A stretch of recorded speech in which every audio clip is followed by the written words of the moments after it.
임상심리학 박사인 매들린 해케 교수님이 지은 블라인드 스팟이라는 책이 있습니다. 우리말 제목은 나는 왜 자꾸 바보짓을 할까? 그런 제목으로 번역 출판되었습니다. 이분이 이 책을 쓰게 된 동기가 있습니다. 자기 자신을 보아도 그렇고 세상에 똑똑하다고 하는 사람들을 보는데 아주 가끔씩 어처구니 없는 실수를 한다는 것입니다. 왜 저런 바보짓을 할까? 지난번에도 그 실수를 했는데 왜 이번에도 또 그런 바보짓을 반복할까? 무엇 때문에? 저 사람의 생각 속에, 삶 속에 있는 블라인드 스팟 때문이다. 그래서 이 책을 내게 되었다는 것입니다. 블라인드 스팟이 무엇입니까? 굳이 번역하자면 맹점 또는 사각지대라고 번역을 할 수 있습니다.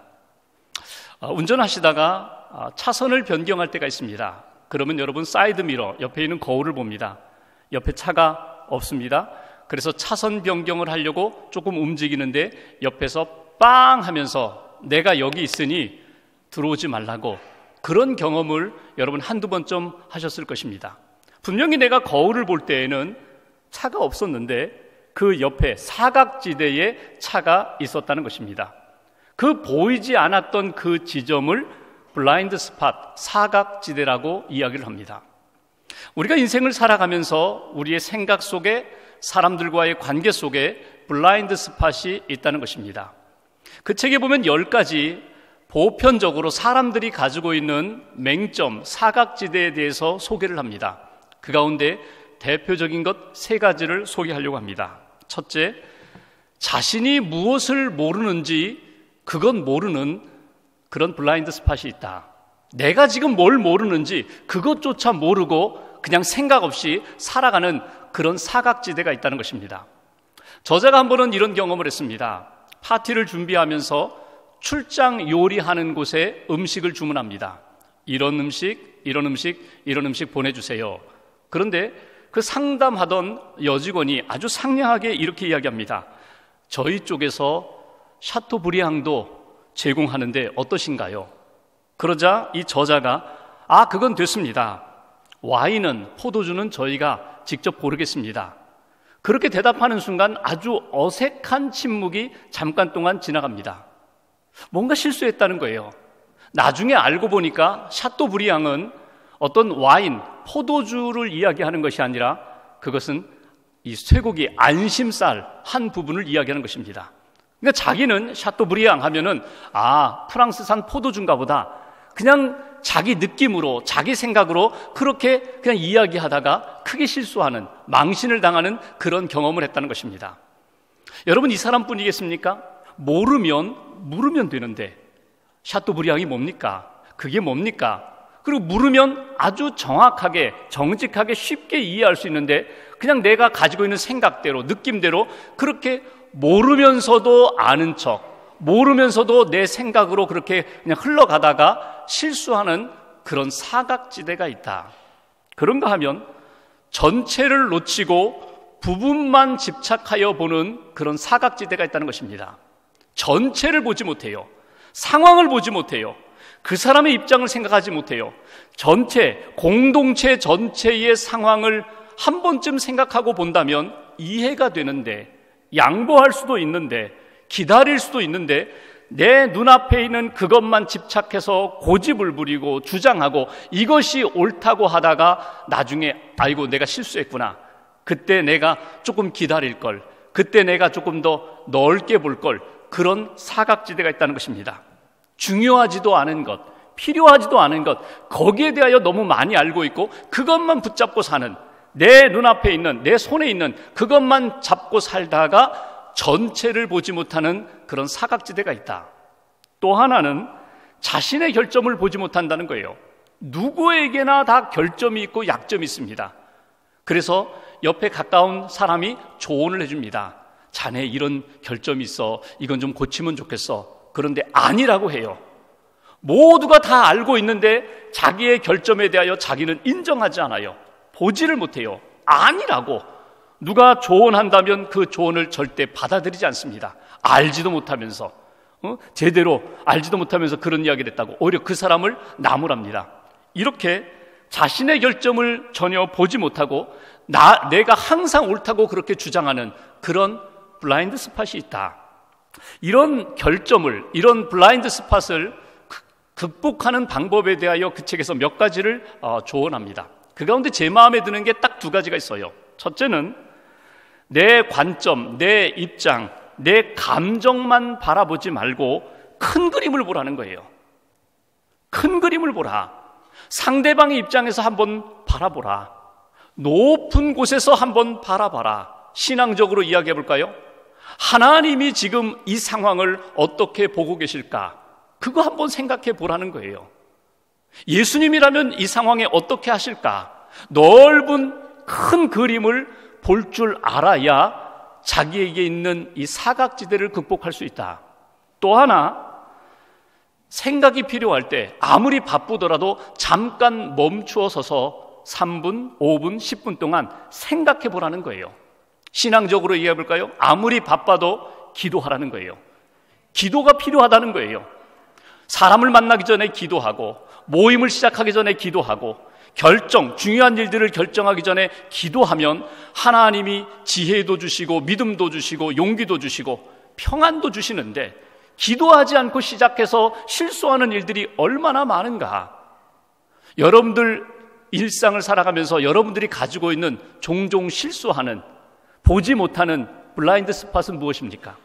신앙생활하면서 하나님이 우리에게 주신 너무나 소중한 것, 우리가 반드시 알아야 되고 항상 바라보아야 할 것들이 너무나 많은데 그거 놓치고 보지 못하고 그냥 지나가는 그런 사각지대는 없습니까? 하나님의 은혜, 예수 그리스도의 십자가의 복음, 주님의 말씀, 또 성령님의 은사, 성령님이 주시는 평강, 성령님이 인도하시는 그 뜻, 사명, 이런 것들이 너무나 소중한데 바쁘다는 이유로, 다 알고 있다는 그런 생각으로 타성에 젖어서 그냥 지나가는 때는 없습니까? 우리가 사순절을 보내고 있는데 여러분, 예배드리러 주님 앞에 나오실 때에 예배 전에 또는 예배 중에 예배를 마치고 돌아가면서 여러분 한 번쯤 십자가를 바라보면서 예수님을 묵상해 보셨어요? 다 알고 있다고, 늘 보고 있다는 생각에 그냥 바쁘다는 핑계 대면서 그냥 잠깐 몸만 왔다가 돌아가는 그런 신앙생활을 이어가고 있지는 않습니까? 오늘 성경 속에는 맹인이었다가 눈을 뜬 사람이 있는가 하면, 눈을 떠서 보고 있다고, 다 알고 있다고 하면서도 진짜를 보지 못하는 영적 맹인들, 바리새인들이 오늘 성경에 나타나는 것을 보게 됩니다. 오늘 말씀의 상황은 이렇습니다. 우리가 지난주에 본 것처럼 나면서 맹인된 사람이 예수님을 만나서 40년 만에 눈을 떴어요. 눈을 뜨고 보니까 제일 놀란 사람들은 그 맹인을 알고 있었던 이웃 사람들입니다. 그래서 그 맹인을 붙잡고 묻습니다. 너 진짜 그 사람 맞아? 옆에 있는 사람들이 이야기합니다. 아니야, 우리가 잘못 봤어. 어떻게 맹인이 눈을 뜰 수 있겠어? 아, 그런 일 없어. 그럴 수가 없어. 그 사람 아니야. 그랬더니 그 사람이 이야기합니다. 나 맞다는 거예요. 나 그 맹인 맞다는 거예요. 어떻게 내가 눈을 떴는데 예수라는 사람이 나에게 진흙으로 눈에 바르고 실로암 연못에 가서 씻으라고 해서 가서 씻었더니 눈을 뜨게 했다고. 야, 너를 고친 그 사람 어디 있어? 아, 나 모른다고. 그러자 어떻게 합니까? 이 맹인이었던 사람을 데리고 바리새인들에게 갑니다. 왜 갔을까요? 안식일에 일을 했다는 거예요.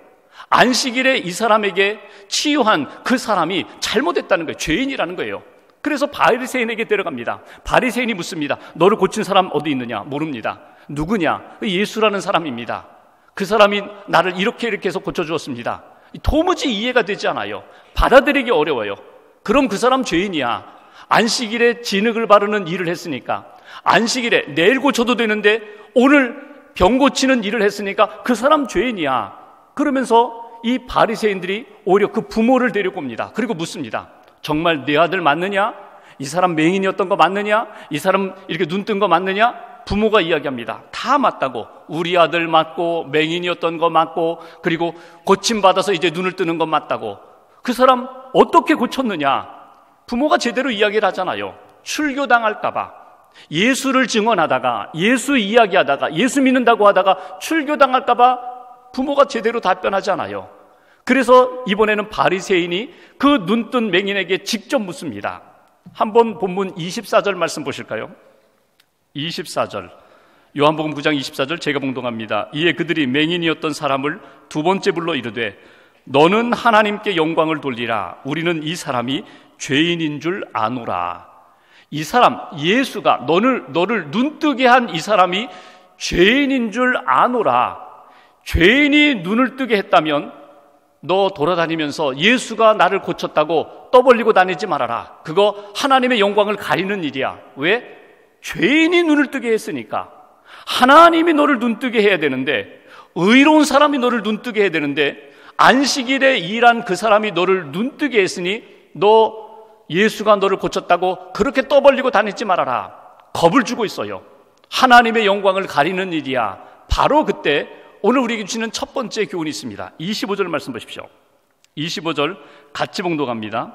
대답하되 그가 죄인인지 내가 알지 못하나 한 가지 아는 것은 내가 맹인으로 있다가 지금 보는 그것이니이다. 아멘. 오늘 고침받은 이 맹인이, 그가 나를 고친 그 사람이 죄인인지 의인인지 나는 그거 잘 모르겠지만 한 가지 분명히 내가 아는 것은 내가 보지 못했던 사람이 지금 보고 있다는 것, 고침받았다는 것, 그분의 은혜를 받았다는 것, 그분의 사랑을 받고 능력을 체험했다는 것, 이거 분명히 한 가지는 압니다. 이것이 이 사람의 고백입니다. 여기에서 우리에게 주시는 첫 번째 메시지가 있습니다. 오늘 이 사람이 이야기했던 것처럼 내가 한 가지를 압니다. 여러분, 이것은 무엇입니까? 내가 체험했다는 거예요. 하나님의 은혜를 체험했다는 거예요. 하나님의 능력을 체험했다는 거예요. 하나님의 사랑을 내가 경험했습니다. 이 신앙의 체험에 대하여 담대히 고백하고 간증할 수 있었던 사람, 여러분, 이분의 그 믿음, 이분의 고백을 여러분, 저와 여러분들의 고백으로 다시 한번 붙잡을 수 있기를 주의 이름으로 기원합니다. 신앙생활하면서 여러분, 체험이 전부는 아닙니다. 체험이 신앙의 출발점이 될 수도 있고 신앙의 동력이 될 수 있습니다. 체험을 통하여 주님을 알게 되고 능력을 경험하게 되고 주님을 알게 되고 믿게 되고 구원의 길로 나아가는데, 여러분, 우리에게 반드시 필요한 것 중에 하나가 무엇인가 하면 체험입니다. 영적인 체험, 하나님의 능력 체험, 하나님의 사랑 체험, 하나님이 나와 함께 하신다는 체험. 여러분, 이 체험은 우리로 하여금 살아있는 믿음으로 생동감을 가지고 하나님 앞에서 신앙생활할 수 있는 힘이 된다는 거예요. 기독교는 지식에만 머무는 종교가 아닙니다. 기독교는 말씀의 종교이면서 동시에 하나님의 능력을 체험하는 종교예요. 우리가 능력, 체험이라고 하면은 기적적인 것만 생각하시는데, 여러분, 오늘 예배 드리면서 우리가 하나님을 경험하게 됩니다. 은혜를 경험하게 됩니다. 찬송 부르며 기도하며 말씀 들으며 하나님이 나를 사랑하시는 것을 느끼게 됩니다. 주님이 나와 동행하시는 것을 느끼게 됩니다. 주님이 내 기도 들어주시는 것을 느끼게 됩니다. 이것이 체험입니다. 예수 믿기 전에는 내가 이렇게 살았는데 예수님을 만나고 예수님께 믿음을 고백하면서 내 인생이 이렇게 바뀌었습니다. 이것이 신앙의 체험이고 이것이 우리의 간증이 된다는 것입니다. 오늘 이 사람, 내가 아는 한 가지, 그 얘기는 무엇입니까? 나는 그분의 은혜를 체험했습니다. 나는 그분의 능력을 체험했습니다. 그분이 만져주셨습니다. 그분이 지금 영적인 눈을 떠서 보게 해주셨습니다. 육신적인 눈만이 아니라 이제는 하나님의 은혜에 대한 눈을 뜨게 해주신 것, 이것을 간증할 수 있는 것, 이것이 오늘 귀하다는 것입니다. 여러분, 지금 여러분이 알고 있는 게 뭐예요? 신앙생활하면서 다른 사람은 이러쿵저러쿵 이야기할지 모르지만 내가 분명히 말할 수 있는 게 뭐예요? 나는 이건 분명해. 여러분, 그게 뭐예요? 하나님의 은혜, 하나님의 사랑. 내가 예수님을 믿기 전에 이미 나는 하나님의 은혜를 받았고 지금도 받고 있다는 것, 여러분, 이것을 분명히 이야기할 수 있어야 돼요. 분명히 고백할 수 있어야 돼요. 나는 하나님의 은혜 안에 있습니다. 나는 이제 믿음으로 볼 수 있습니다. 이런 고백과 간증이 날마다 이어지기를 주님의 이름으로 기원합니다. 두 번째 우리에게 주시는 메시지 35절 말씀 보십시오. 제가 봉독합니다. 예수께서 그들이 그 사람을 쫓아냈다 하는 말을 들으셨더니 그를 만나서 이르시되 내가 인자를 믿느냐? 내가 인자를 믿느냐? 여러분, 여기 인자라는 말은 하나님의 아들입니다. 내가 나를 하나님의 아들로 믿느냐? 내가 나를 구세주로 믿느냐? 내가 나를 구원자로 믿느냐? 예수님이 이렇게 물으시자 36절 같이 봉독합니다. 대답하여 이르되 주여 그가 누구시오니까 내가 믿고자 하나이다. 내가 믿고자 하나이다. 여기 두 번째 우리에게 주시는 메시지가 있어요. 맹인의 삶에서 이제 빛을 보는 이 사람이 예수님 앞에서 이렇게 고백합니다. 주님, 제가 믿기를 원합니다. 제가 주님을 인자로 믿기를 원합니다. 인자로 믿게 해주십시오. 이것이 이 사람의 간절한 고백이며 간구입니다. 여러분, 여기 이 사람이 믿기를 원합니다. 이것은요, 세상을 믿는 것이 아니고 사람을 믿는 것이 아니고 내가 인자를 믿기를 원합니다. 믿음의 대상을 분명히 해요. 내가 믿을 수 있도록 도와달라고, 나는 믿고자 하는 신앙의 의지가 있다고, 주님께 더 가까이 나아가며 주님을 나의 구원자로 믿기를 원합니다. 이런 간절한 열망을 우리는 본문에서 만나게 됩니다. 여러분, 우리가 이 사람의 지금 9장을 보면, 요한복음 9장을 보면은 예수님을 만난 다음에 눈을 뜬 다음에 예수님에 대한 호칭을 우리가 쭉 한번 훑어볼 수 있어요.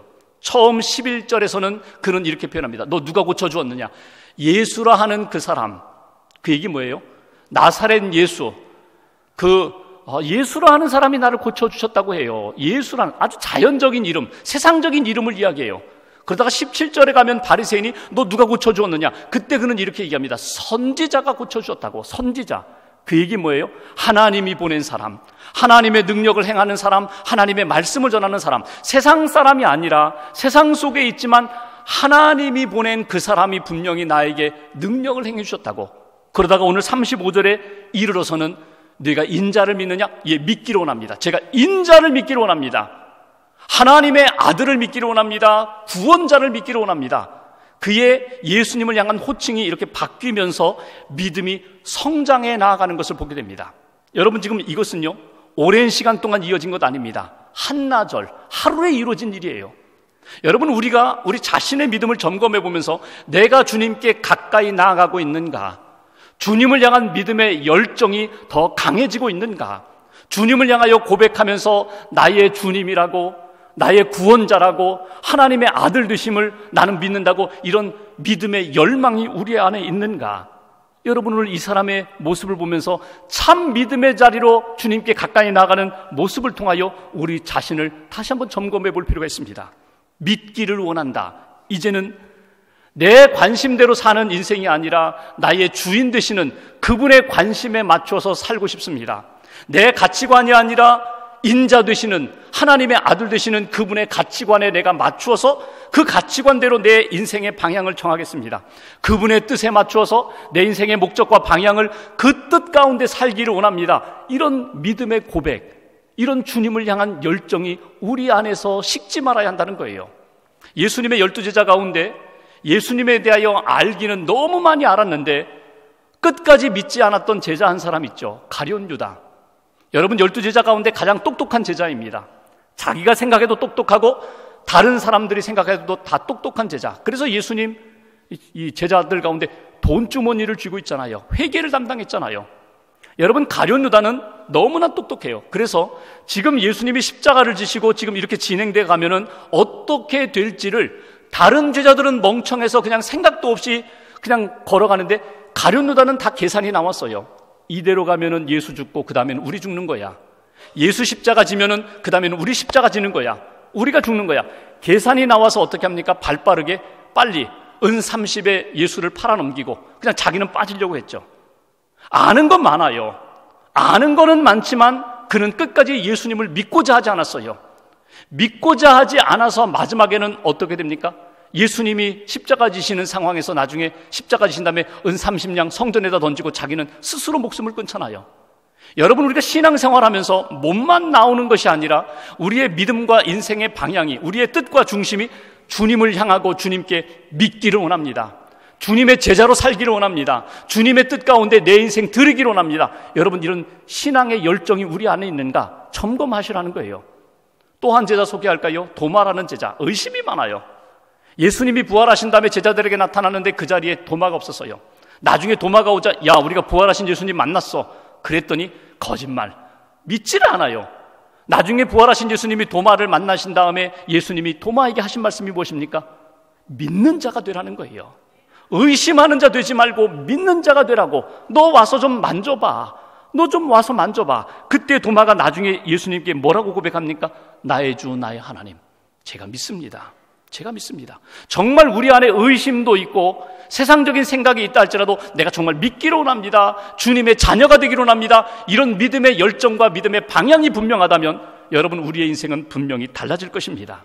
하나님을 체험하고 은혜를 체험하고 지식으로만 아는 것이 아니라 내가 믿음으로 주님께 더 나아가는, 가까이 가는 그런 믿음의 인생을 살라고 오늘 우리에게 이 말씀을 통하여 다시 한번 깨우쳐 주십니다. 마지막 한 가지, 37절 말씀 보실까요? 37절 제가 봉독합니다. 예수께서 이르시되 내가 그를 보았거니와 지금 너와 말하는 자가 그이니라. 내가 인자를 보고, 인자와 지금 말한다는 거예요. 구원자와 함께 말하고 있다. 너를 치유한 내가 그라고. 그러자 38절 함께 봉독합니다. 이르되 주여 내가 믿나이다 하고 절하는지라. 주여 제가 믿습니다 하고 절했다고, 그 앞에 엎드려 경배했다고. 오늘 세 번째 우리에게 주시는 메시지가 있어요.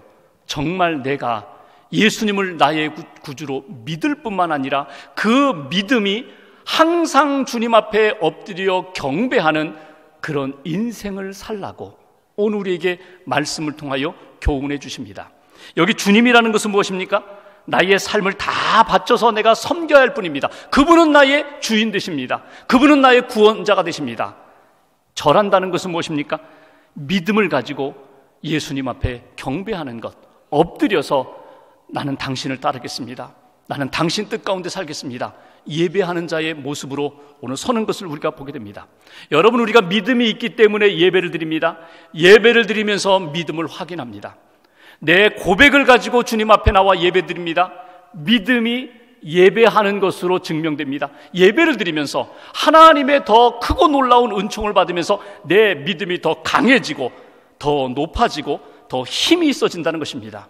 여러분, 역사 속에 많은 과학자들이 있지만 세계적으로 손꼽히는 과학자 가운데 한 사람, 죽은 지 200년이 지났지만 지금도 그가 가지고 있었던 그 과학적인 업적을 귀히 여기는 사람, 그 사람이 아이작 뉴턴입니다. 뉴턴이 나이가 많아서 건망증이 심할 때가 있었습니다. 요즘으로 이야기하면 치매라고 할 수 있을 것입니다. 그래서 사람들도 알아보지 못하고 자기 이름도 기억하지 못하고 자기 나이도 기억하지 못해요. 그 좋은 지식을, 과학적 지식, 성경적 지식을 많이 가지고 있었던 과학자이며 신학자인데 왜 이렇게 됐을까? 후배들이 너무나 안타까웠어요. 그래서 어느 제자가 선생님에게 물었다죠. 선생님께서 지금 모든 거 다 잊어버리셨는데 기억하고 있는 게 뭡니까? 지금 알고 있는 게 뭡니까? 그때 뉴턴이 주저하지 않고 이렇게 대답했다고 합니다. 기억하는 거 있지. 내가 기억하는 거 딱 두 가지가 있어. 하나는 내가 죄인이라는 것, 또 하나는 예수님이 나의 모든 죄를 다 씻어주신 그분이 나의 구세주가 되신다는 것. 이 두 가지는 내가 잊을 수가 없어. 여러분, 인생을 살아가면서 기억했다 잊어버리고, 기억했다 잊어버리고, 하나님의 은혜 체험했다 또 잊어버리고, 체험했다 또 잊어버리고, 이런 반복적인 인생을 살아가면서도 우리가 놓치지 말아야 할 것이 있습니다. 나는 하나님의 사랑받은 자야. 나는 하나님의 은혜 가운데 사는 자야. 나는 하나님을 고백하면서 믿음으로 예배드리며 하나님 앞에 살아가는 자야. 여러분, 이 신앙의 가장 중심되는 부분은 여러분 놓쳐서는 안 된다는 것입니다. 여러분, 무엇을 더 알기로 원하십니까? 예수님께 초점을 맞추십시오. 십자가의 주님을 바라보십시오. 십자가의 은혜와 나에게 베풀어 주신 구원의 은혜에 초점을 맞추면 여러분, 우리 한 사람 한 사람이 믿음의 사람이 될 것입니다. 믿음의 체험도 하고 믿음의 간증도 할 수 있고 믿음으로 예배를 드리면서 살아 역사하시는 하나님을 날마다 증거하는 복된 인생이 될 것입니다.